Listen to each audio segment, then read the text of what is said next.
Hello everyone, Dr. Boyd here. Welcome back to Pearently. Today we're talking about positions during your pushing process.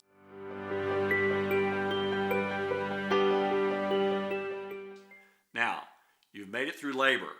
The doctor or the nurse says to you, okay, we're complete. That means your cervix is dilated to 10 centimeters and you're going to start pushing.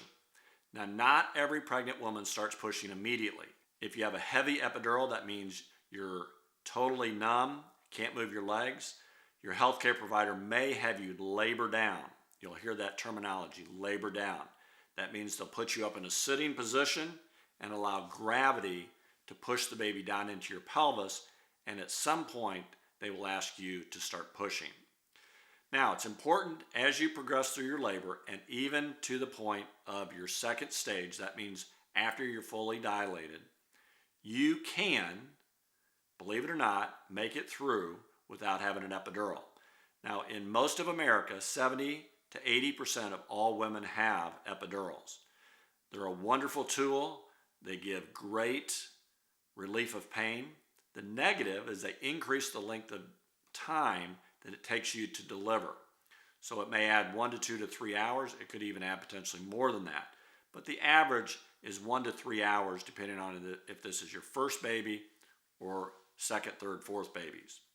Now, if you have a good anesthetist or CRNA or anesthesiologist, they will take care of most of your pain with your epidural, but not all of it. You'll still be able to move your extremities. And for those patients and those patients that don't have any epidural, we're going to talk about different positions to push. Now, the traditional patient, because of their epidural, are laying in bed and they're laying flat. That's called lithotomy. That means like this.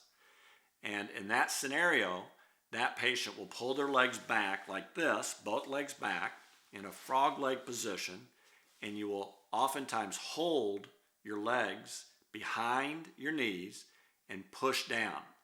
Now, it's rather awkward. That's something that you can do before you get there, is start this position of pulling your legs back like a frog so that you're nice and loose at the time of pushing. A better position is if your nurse or your doctor puts you up into what's called a C position. That means your head is slightly elevated. Again, all hospital beds, all labor beds move. The head moves, the feet moves, it moves up and down, and it allows you to get into different positions to increase your chances of pushing successfully. The C position is the most common position in all of America, maybe all of the world. That allows you greater leverage to push down on your baby. The whole goal is to expand the size of your pelvis this way, expand the size of your pelvis a little bit this way, so that your baby can duck up underneath the pubic bone, not hit the backbone called the sacrum, and be able to exit through the birth canal. Now, those are the two most common. What else can you do?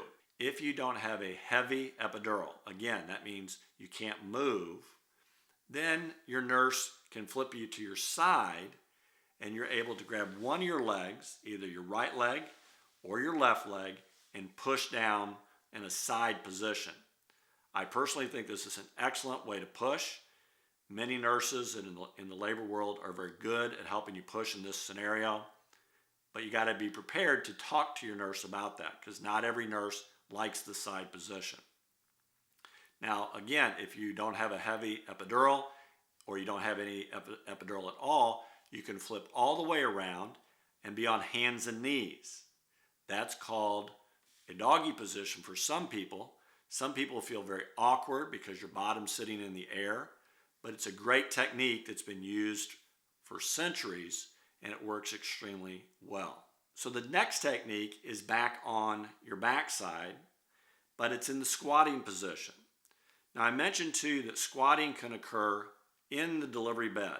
You simply put the feet down and the head up, and oftentimes you'll have a birthing bar to hold on to.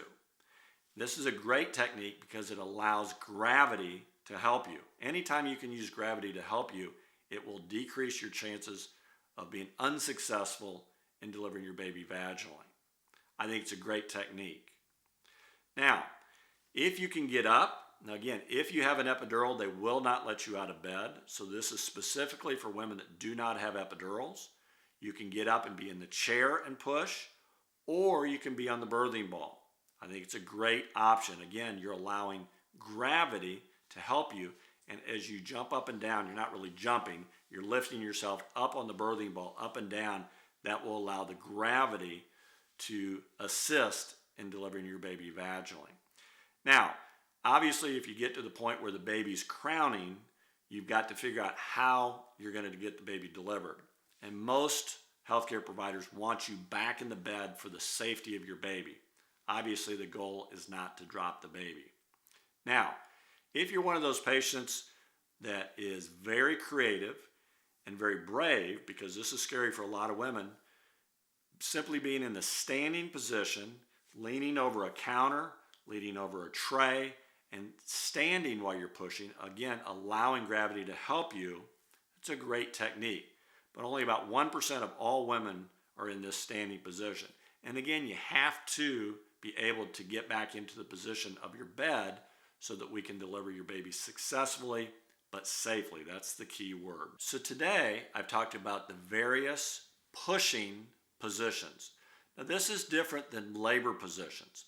Labor positions are really what you want to do when you're in labor. This is prior to you pushing. Labor first stage is up to 10 centimeters dilated. After you get to 10 centimeters, your healthcare provider is going to have you labor down and at a certain point start pushing. Today, these are the techniques that you can perform as a pushing patient. It's important that you talk to your healthcare provider on what they feel comfortable with and what you feel comfortable with. Hope that is helpful.